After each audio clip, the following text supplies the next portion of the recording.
بسم اللہ الرحمن الرحیم۔ آج ہم پارہ نمبر 30 پڑھیں گے۔ پارہ نمبر 30 کی پہلی آیت مبارکہ عما یتساءلون عن النبأ العظیم۔ اس آیت میں اللہ رب العزت نے قیامت کے بارے میں ذکر فرمایا ہے، اور یہ فرمایا کہ عن النبأ العظیم، ان قریب تمہارے پاس جو ہے ایک بڑی خبر آئے گی۔ یہاں پر علماء نے لکھا ہے کہ اس بڑی خبر سے مراد قیامت کا منظر مراد ہے۔ جب قیامت آئے گی تو پھر انسان کو ہر ایک چیز کا پتہ چل جائے گا۔ کلا سیعلمون ثم کلا سیعلمون، ہر ایک چیز کے بارے میں انسان کو علم ہو جائے گا کہ کل کیا ہونے والا ہے، کیا نہیں ہونے والا، ہر ایک شخص پہچان جائے گا۔ اور پھر میرے رب نے اسی صورت کے اندر یہ فرمایا کہ انسانوں کو باخبر کیا جا رہا ہے کہ اے انسانوں، تمہارے لیے میں نے کتنا کچھ بنایا، یہ زمین بنائی تمہارے لیے بنایا، اور آسمان کو بنایا بغیر ستون کے بنایا۔ تو یہ کس لیے بنایا؟ یہ انسانوں تمہارے لیے بنایا۔ اب یہاں پر ایک چیز کا سمجھنا ضروری ہے کہ دیکھیں اللہ رب العزت کی قدرت کتنی بڑی ہے کہ کوئی بڑے سے بڑا کاریگر بھی ہو بغیر ستون کے چھوٹا سا چھت کھڑا نہیں کر سکتا، کسی چیز کو کھڑا نہیں کر سکتا۔ لیکن یہ اللہ رب العزت کی قدرت دیکھے کہ اس نے ایک آسمان نہیں بلکہ 7 آسمان تہ در تہ کھڑے کیے، اور جو ہے کوئی بھی آسمان کسی ستون پر نہیں کھڑا، بغیر ستون کے کھڑے ہیں۔ اور دیکھیں یہ کتنا اللہ رب العزت کی قدرت کی یہ بات ہے کہ بغیر ستون کے کھڑے، بالکل برابر کھڑے ہیں۔ اور آپ اسی سے اندازہ لگائیں کہ سورج ہماری اس زمین سے 160 حصے بڑا ہے۔ یہ سائنس بتاتی ہے کہ سورج ہماری زمین سے 160 حصے بڑا ہے۔ تو آپ اسی سے اندازہ لگائیں کہ ہمیں یہ سورج ایک پلیٹ نما نظر آتا ہے، چھوٹی سی پلیٹ، اور پھر یہ آسمان کتنا بڑا ہوگا کہ جو سارا ہمیں آسمان ہی نظر آتا ہے۔ تو اتنا بڑا چھت جو ہے کھڑا کر دینا بغیر ستون کے، یہ اللہ ہی کر سکتا ہے، اس کے علاوہ کوئی دوسرا کچھ بھی نہیں کر سکتا۔ اور پھر میرے رب نے جب ان لوگوں کے بارے میں بھی بتایا کہ جن لوگوں نے قیامت کا انکار کر دیا، کیونکہ کچھ لوگ ایسے ہیں کہ جنہوں نے قیامت کا انکار کیا، کچھ لوگ ایسے ہیں کہ جنہوں نے جب وہ اقرار کر لیا، اور کچھ ایسے ہیں کہ جو تذبذب کا شکار ہے، پتہ نہیں قیامت آئے گی یا نہیں آئے گی، یعنی اس کشمکش میں ہے۔ لیکن یہ بات حقیقت ہے کہ قیامت جب آئے گی تو پھر انسان کو پتہ چلے گا کہ یہ در حقیقت ہے، کیونکہ جس رب کے لیے پہلی بار انسان کو تخلیق کرنا مشکل نہیں بنا، تو اس رب کے لیے دوسری مرتبہ انسان کو زندہ کرنا کوئی مشکل بات نہیں ہے۔ اور پھر آگے چل کے فرمایا یوم یفر المرء من اخیہ وامہ وابیہ وصاحبتہ وبنیہ۔ میرے رب نے فرمایا کہ جب قیامت آ جائے گی نا، جب قیامت آغاز ہو جائے گا، اس وقت جو ہے وہ ہر ایک شخص دوسرے شخص سے بھاگ رہا ہوگا۔ یوم یفر المرء من اخیہ، بھائی جو ہے وہ بھائی سے بھاگ رہا ہوگا، وامہ وابیہ، ماں بھی چلی جائے گی چھوڑ کر بیٹے کو، باپ بھی چھوڑ کر چلا جائے گا۔ آج بڑی محبت ہے ماں کو بیٹے سے، باپ کو بڑی محبت ہوتی ہے اپنی بیٹی سے، اپنی اولاد سے بڑی محبت کرتا ہے باپ۔ ہر ایک پاپڑ بیلتا ہے اپنی اولاد کی تربیت کے لیے، اپنی اولاد کے جب وہ کھانے پینے کا بندوبست کرنے کے لیے ہر ایک کام کر گزرتا ہے، راتوں کو اوور ٹائم بھی لگاتا ہے باپ۔ ماں جو ہے وہ بھی کسی کے گھر کے برتن مانجنے پڑے وہ بھی مانجتی ہے، سارا کچھ کرتے ہیں۔ لیکن جب قیامت کا دن ہوگا نا، تو یہ دونوں ہستیاں ساتھ چھوڑ کر چلی جائیں گی۔ اور پھر آتا ہے کہ جب وہ بہن بھی ساتھ چھوڑ کر چلی جائے گی، جبکہ بہن کو بھائیوں سے بڑا ہی پیار ہوتا ہے، بڑی محبت ہوتی ہے، وہ اپنا سب کچھ لوٹا دیتی ہے، لیکن بھائیوں سے مانگتی کچھ نہیں۔ اگر اس کی تفصیل میں جاؤں تو وقت جو ہے وہ بہت کم ہے، لیکن صرف اتنا ہی بتاتا چلوں کہ بہنیں اپنے بھائیوں پر سب کچھ لوٹا دیتی ہیں، لیکن جب اللہ کی بارگاہ ہوگی نا تو وہاں پر یہ بھی ساتھ چھوڑ کر چلی جائے گی، کوئی ساتھ نہیں۔ بس صاحباتی، یعنی جو دوست ہے، آج انسان کو دوستوں پر بڑا امان ہوتا ہے کہ فلاں دوست میرا بڑا اچھا ہے، میں اسے آواز دوں گا، وہ میری ایک آواز پر لبیک کہتا ہوا دوڑتا آئے گا۔ لیکن قیامت والے دن کوئی کسی کا پرسان حال نہیں ہوگا، وہی ہوگا جو میرے رب چاہے گا، جس کو میرے رب عزت دے گا وہی وہاں پر سفارش کرے گا، اس کے علاوہ کوئی سفارش نہیں کرے گا۔ اور پھر آگے چل کے جو ہے وہ اسی پارے کے اندر صورت جو ہے وہ ملتی ہے، اس کے اندر بھی ای ذنب قتلت وإذا الصحف نشرت۔ یہاں پر اللہ رب العزت جو ہے وہ ان باپوں سے سوال، جب اولادوں سے بچیوں سے سوال کرے گا کہ تمہیں کیوں درگور کیا جاتا رہا۔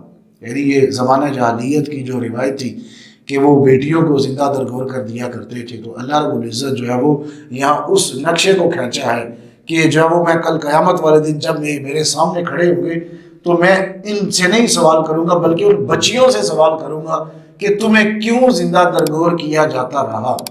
جبکہ ہونا تو یوں چاہیے تھا کہ مجرم سامنے کھڑا ہے، مجرم سے سوال کیا جائے کہ تو نے گناہ کیوں کیا۔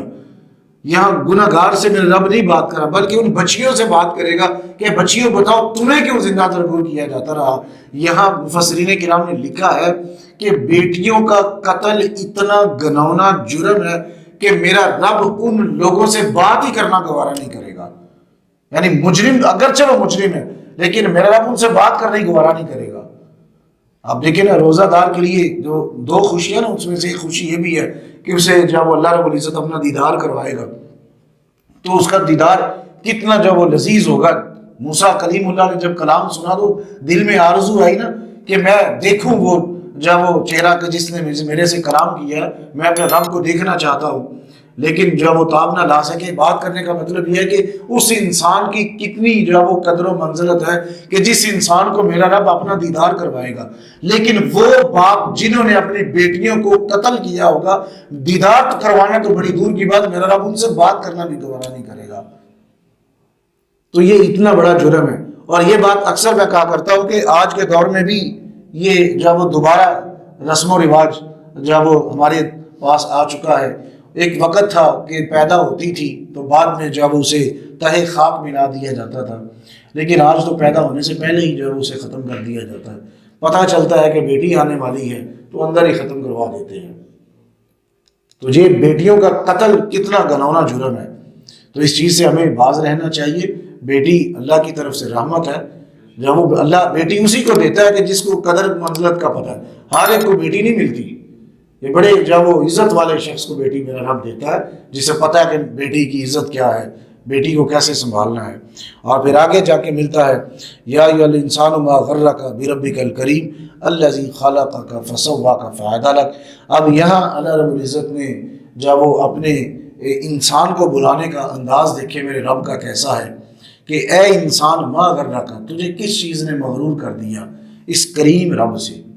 اب یہاں میں ایک سادہ سی مثال دوں، اگر غلام بھاگ جائے نا فیکٹری سے تو جو اس کا مالک ہے اسے کبھی بھی پیار سے نہیں بلائے گا، وہ تو پیچھے سے آدمی دو بھیجے گا جاؤ پکڑ کے لاؤ، اس کی جرت کی ہوئی کہ یہاں سے بھاگ کے جائے۔ لیکن میرے رب کا انداز گفتگو دیکھیں، انسان سے پیار کتنا کرتا ہے میرا رب، اس کے بارے میں وہ 70 ماؤں سے زیادہ پیار کرتا ہے۔ تو میرے رب کا انداز دیکھیں، میرے رب کے ہم جو اپنے رب کو بھول چکے ہیں، بلا کر دنیا میں ہم ڈوب چکے ہیں، لیکن باوجود اس کے میرے رب کا انداز دیکھیں کہ انسان کو کتنے پیار سے بلا رہا ہے۔ کہ آپ دیکھیں نا پیار کیا ہے، یا ایھا الانسان، اے انسان ما غرک، تجھے کس نے غرور کر دیا، یعنی کس چیز نے تجھے، مال و دولت نے؟ یار یہ تو ڈلتا ہوا سایہ ہے، یہ تو ایک دن جب وہ تمہارے پاس ہے کل کو کسی دوسرے کے پاس ہوگا۔ اگر یہ تمہارے ذہن میں ہے کہ جوانی میرے اوپر جو ہے وہ ہیوی ہے تو اس وجہ سے میں بڑا غرور و تکبر میں ہوں، یا میرے پاس بڑی تقویت ہے، اور یار یہ تو 1-2-4 دن کی بات ہے۔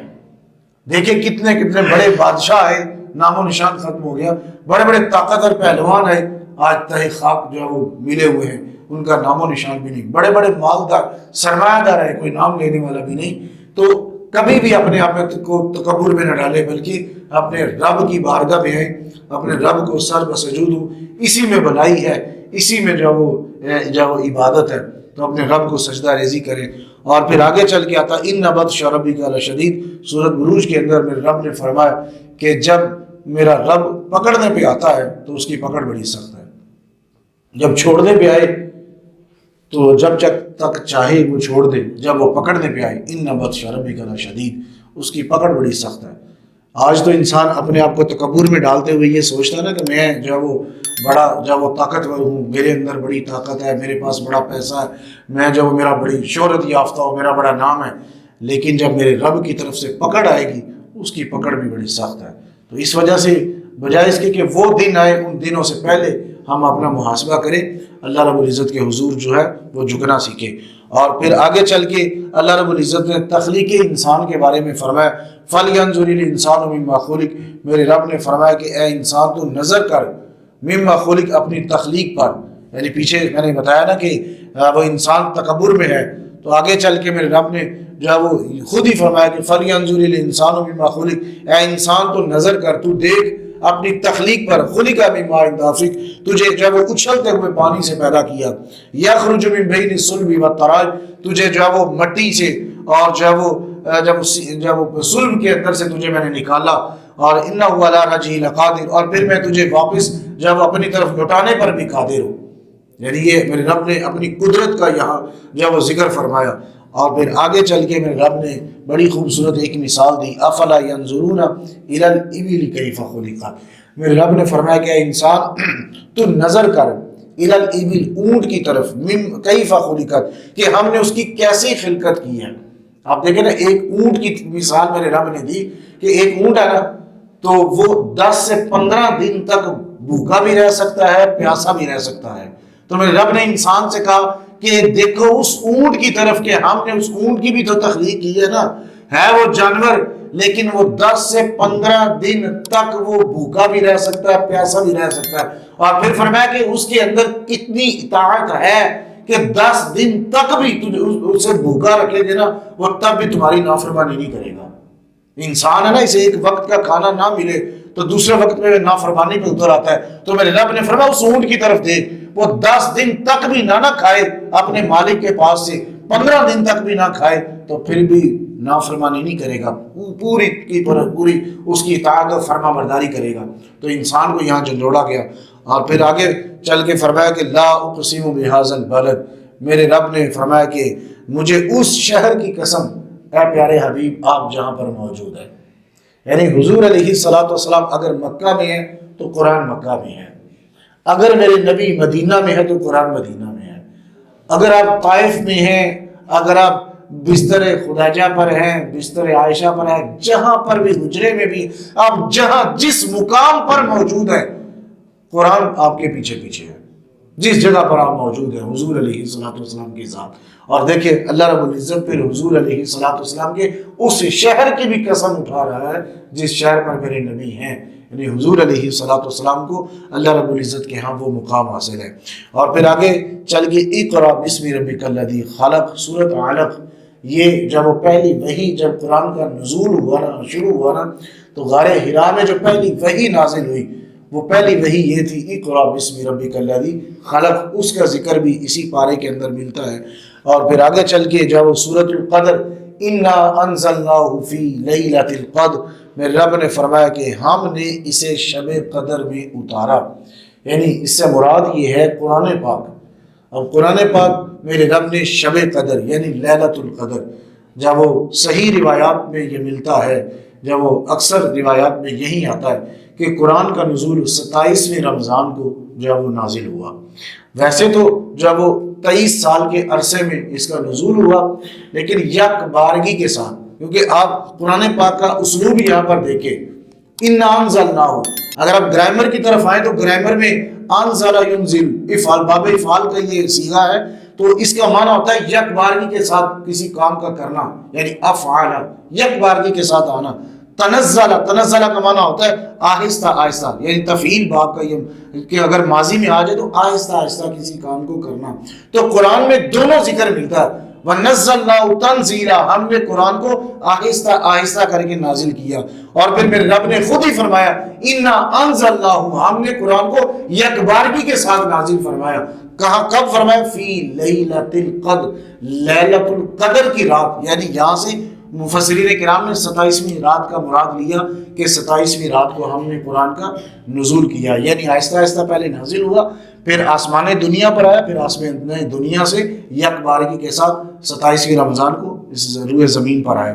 اور پھر آگے چل کے میرے رب نے جو وہ نقشہ کھینچ دیا، اذا زلزلت الارض زلزالہا، جب قیامت آئے گی نا تو اس کے منظر کو میرے رب نے تھوڑا سا بیان فرمایا کہ اذا زلزلت الارض زلزالہا، یاد کرو اس وقت کو، وہ بھی وقت آنے والا ہے، یہ انسان کو کہا جاتا ہے نا بار بار کہ وہ وقت آنے والا ہے کہ جب وہ زمین یوں تھر تھرا رہی ہوگی، کانپ رہی ہوگی، پہاڑ ریزہ ریزہ ہوں گے. آپ دیکھیں پہاڑ کا کتنا وزن ہے، اس کا ایک پتھر اٹھانا انسان کے بس کی بات نہیں ہے. آپ دیکھیں جب قیامت برپا ہوگی نا تو اسی کے بارے میں آتا ہے کہ جس طرح روئی کاٹن یعنی ہوا میں اڑنا شروع کر دیتی ہے نا، پہاڑوں کا بھی یہ حال ہوگا. پہاڑ آسمان میں یوں ہوا میں اڑنا شروع کر دیں گے، یہ روئی کی طرح. یہ حال، یہ منظر ہے، قیامت کے منظر کو بیان کیا جا رہا ہے. تو پھر ہمیں جب اس دن سے پہلے اپنے آپ کی تیاری کرنی ہے کہ وہ دن آنے والے ہیں، بجائے اس کے کہ وہ دن ہم پہلے سے اپنے آپ کو تیار رکھیں. اور پھر میرے رب نے فرمایا الہاکم التکاثر حتی زرتم المقابر، یعنی سورۃ تکاثر کے اندر میرے رب نے فرمایا کہ انسان کو جس چیز نے ہلاکت میں ڈالا وہ ہے کثرت. وہ مال و دولت کی ہو سکتی ہے، وہ اولاد کی ہو سکتی ہے، وہ کسی چیز کی بھی کثرت ہو سکتی ہے.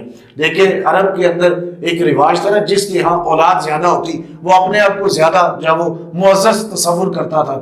اسی وجہ سے وہ 1 سے 2، 2 سے 5، 7، 8، 10 شادیوں پر جب وہ شادیاں کیے جاتے تھے. کیوں؟ کیونکہ وہ اپنی اولاد کو زیادہ یعنی وہ ترجیح دیتے تھے کہ جس کے ہاں اولاد زیادہ ہوگی وہ زیادہ معزز ہے قبیلے میں. اور اسی وجہ سے میرے رب نے فرمایا کہ کثرت نے تجھے ہلاکت میں ڈال دیا. اگر مال و دولت پیسہ بھی آ جائے تو وہ بھی انسان کو ہلاکت میں ڈال دیتا ہے. پیسہ کم ہو تو خدا خوفی ہوتی ہے، اگر پیسہ زیادہ آ جائے تو پھر انسان اپنے رب کو بھول جاتا ہے. اور پھر آگے چل کے فرمایا لإیلاف قریش ایلافہم رحلۃ الشتاء والصیف. اللہ رب العزت نے یہاں قریش والوں کا ذکر کرتے ہوئے فرمایا کہ قریش والوں یاد کرو تم اپنے اس وقت کو کہ ہم نے تجھے عزت دی. سردیوں میں جو ہے وہ تم یمن کی طرف سفر کرتے ہو، گرمیوں میں تم جو وہ شام کی طرف سفر کر کے تجارتی قافلے لے کر جاتے ہو. تمہیں رب نے فرمایا کہ اس وقت کو یاد کرو کہ وہ وقت ایسا تھا کہ کوئی بھی قافلہ جو ہے وہ لوٹ مار سے بچ نہیں سکتا تھا. ہم نے تجھے عزت دی، جب وہ تمہیں عزت دیتے ہوئے کوئی بھی تمہیں لوٹ مار نہیں کرتا تھا، اس وجہ سے کہ تم اولاد اسماعیل تھے. تو ہم نے تمہیں عزت بخشی باوجود اس کے کہ ہم نے عزت دی. تم نے آگے سے کیا کیا؟ چاہیے تو یہ تھا کہ میری عبادت کرتے، تم لوگوں نے میری عبادت چھوڑ دی، تم لوگوں نے بتوں کو پوجنا شروع کر دیا. تو میرے رب نے قریش والوں کو یہاں یعنی ٹٹولا ہے، کہا ہے کہ قریش والوں تمہیں میری عبادت کرنی چاہیے تھی، تم نے میری عبادت نہیں کی بلکہ بتوں کو پوجنا شروع کر دیا. اور پھر آگے چل کے جو وہ آخری سورت اسی قرآن پاک کی اور پارے کی سورہ الناس ہے. اور سورۃ الناس کے بارے میں ملتا ہے کہ نبی پاک صلی اللہ تعالی علیہ وآلہ وسلم جب بھی بستر پر آرام فرما ہونے کے لیے جاتے ہیں تو آپ سورۃ اخلاص، سورۃ فلق اور سورۃ الناس آپ پڑھ کر اپنے ہاتھوں میں یہ پھونک مار کر آپ اپنے پورے جسم پر یوں ہاتھ پھیرتے اور پھر سو جاتے. تو کوشش ہمیں بھی کرنی چاہیے کہ حضور علیہ الصلوۃ والسلام نے فرمایا کہ انسان کو جب وہ بہت زیادہ دکھوں سے، مصائب و آلام سے انسان بچ جاتا ہے اگر بندہ رات کو سوتے وقت یہ عمل کر لے. چھوٹا سا عمل ہے، قرآن پاک کا خلاصہ ہم نے جو ہے وہ سارا سن لیا، اور آخر میں یہی ایک سبق ہے کہ ہم جو ہے وہ ایک تو اللہ کی عبادت کریں، اور میرے رب نے جو قرآن کا نزول کیا ہم جو وہ صدقے دل سے اسے قبول کریں اور اس پر عمل کریں، اور قرآن کو جو وہ پڑھتے رہا کریں، اور اس کے ایک ایک لفظ کے اوپر یقین رکھیں کہ جو میرے رب نے نازل فرمایا وہ برحق ہے. اور آخر میں یہ جو آج کا سبق میں نے دیا وہ یہ ہے کہ جب بھی رات بستر پر جائیں تو جو حضور علیہ الصلوۃ والسلام کا یہ چھوٹا سا عمل ہوتا تھا کہ آپ جب وہ سورۃ اخلاص، سورہ فلق، سورہ ناس کی تلاوت کر کے اپنے ہاتھوں پر پھونکے اپنے پورے جسم پر ملا کرتے تھے. اور آپ نے فرمایا کہ یہ غم اور ہم اور بیماریوں مصیبتوں سے یہ بچاتی ہے. اللہ رب العزت سے دعا ہے جو ہم نے سنایا عمل کی توفیق عطا فرمائے، اور جو غلطی کوتاہی قرآن پاک کے خلاصے کو بیان کرتے ہوئے آمدن ساون ہوئی، اللہ رب العزت سے ہم معافی چاہتے ہیں کہ وہ معاف فرمائے. دعا ہے کہ اللہ رب العزت ہمارا پڑھنا سننا اپنی بارگاہ میں مستجاب فرمائے.